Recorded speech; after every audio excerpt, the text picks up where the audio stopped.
8'de sağlık tüm hızıyla devam ediyor. Şimdiki konumuz medikal estetik hekimi uzman doktor Yahya Yiğit. Yahya hocam hoş geldiniz. Hoş bulduk. Nasılsınız? Teşekkür ederim. Siz? Çok teşekkür ederim. Hocam bugün gerçekten çok önemli bir konuyla ilgili konuşacağız. Tüm yüz restorasyonu. Evet. Hakikaten yüze sadece belli noktalarda yapıldığında çok da böyle değişim görülmüyor. Ama yüze yönelik olarak her şeyi yaptığınızda müthiş bir değişimle karşılaşılıyor. Evet. Tüm yüz restorasyonu nedir? Biraz bahseder misiniz? Tabii ki. Şimdi yaş almaya bağlı olarak sürekli insanda bir doku kaybı meydana gelir. Evet. Bu doku kaybı meydana geldiği zaman atıyorum sadece elmacıkta veya sadece nazorabeyelde, sadece dudakta değil, yüzün her noktasında kayıplar meydana geliyor. Dolayısıyla tüm yüz restorasyonu dediğimiz hastanın bu kayıplarını orantılı bir şekilde yerine koymaktır. Bunu sadece kayıp olarak görmemek lazım. Bazen fazlalık da olabiliyor. Nasıl bunlar? Mesela masseter dediğimiz kaslar büyüyebiliyor. Ona da müdahale etmek gerekir. Bunun dışında mesela hastanın doğuştan beri çenede bir geriliği vardır ve yüzü çok düzdür.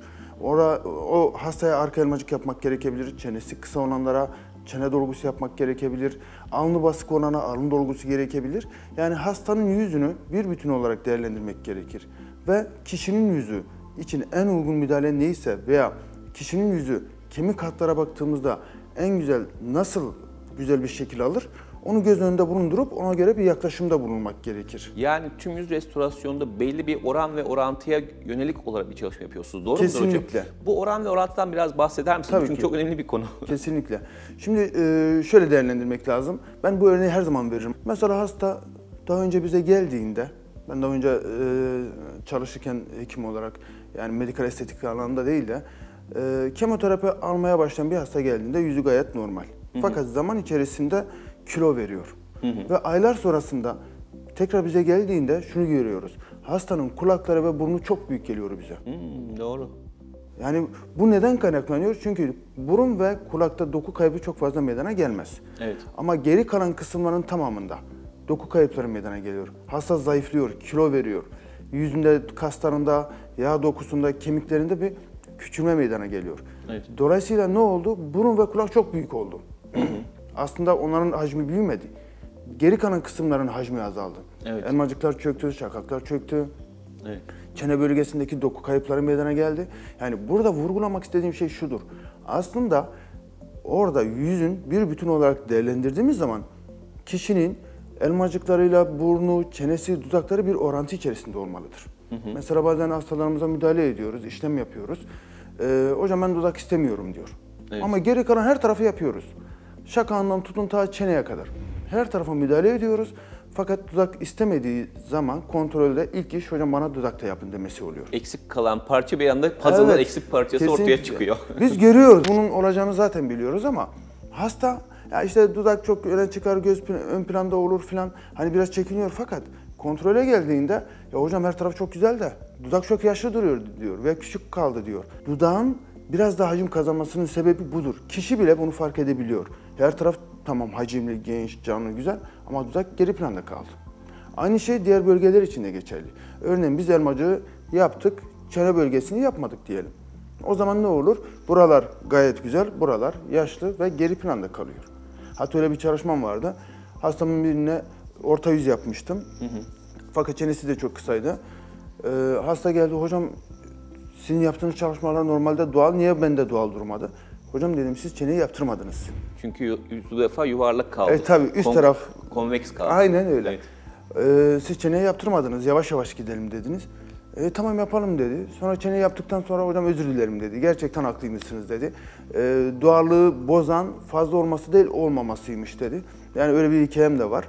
Dolayısıyla bir bütün olarak değerlendirip yani burun, çene, dudak, şakak, gözaltı hepsini bir bütün olarak orantılı bir şekilde hacim vermek gerekir. Peki hocam şunu soracağım bir soru olarak da tüm yüz restorasyonunda hangi teknikleri kullanıyorsunuz ve hangi ürünleri kullanıyorsunuz? Şimdi yüz restorasyonu dediğimizde bunu sadece bir noktaya odaklamak doğru değil. Doğrudur. Burada kullandığımız ana ürün hyaluronik asittir. Yani evet, dolgu maddesi. Asit bazlı dolgulardan bahsediyoruz. Kesinlikle. Ama asit değil bu aslında. Değil. Onu da söyleyeyim.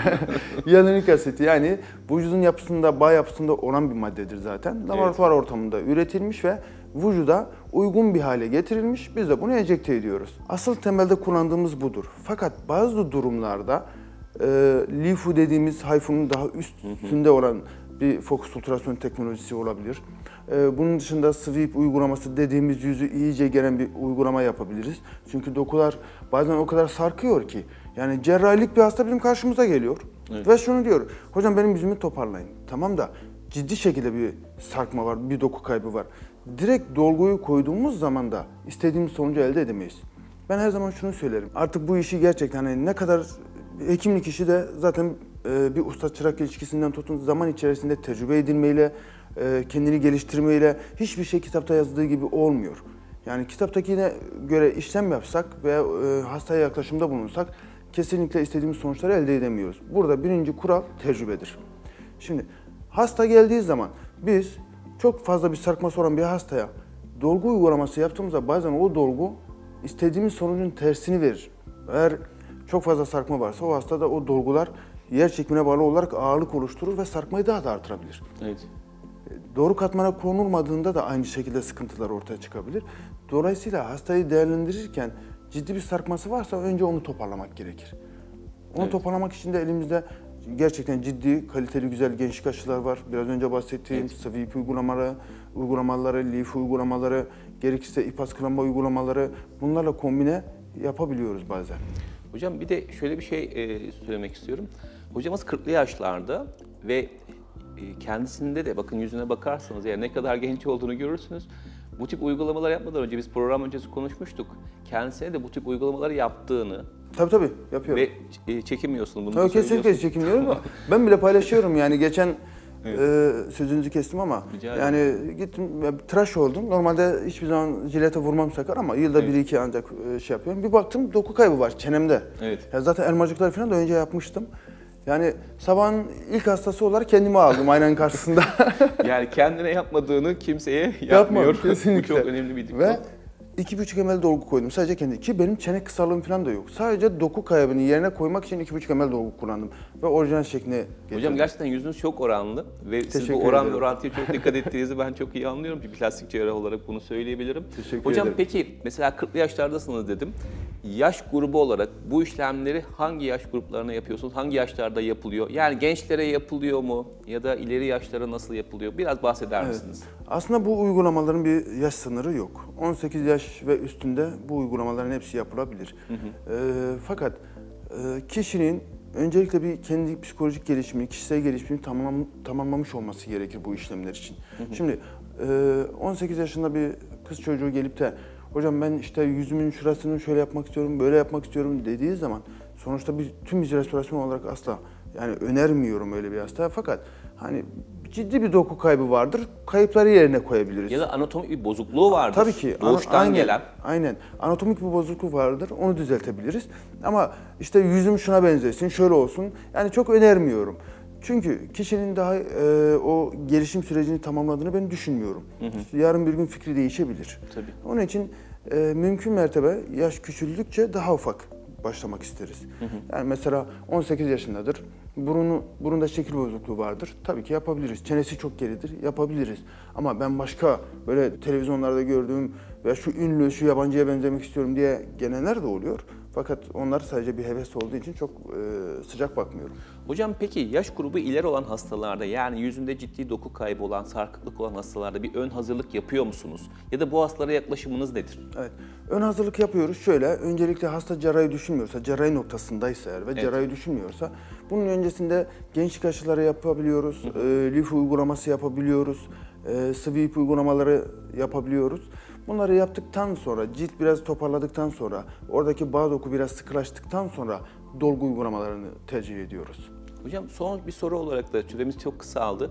Gençlik aşılarından birazcık bahsederseniz çok memnun olurum. Evet, gençlik aşıları cildin nem dengesi daha canlı, daha parlak, daha sıkılaşmasını sağlayan uygulamalardır. Tabii piyasada birçok gençlik aşısı var. Yani kalite olarak çok üst segment varken çok alt segmentler de var.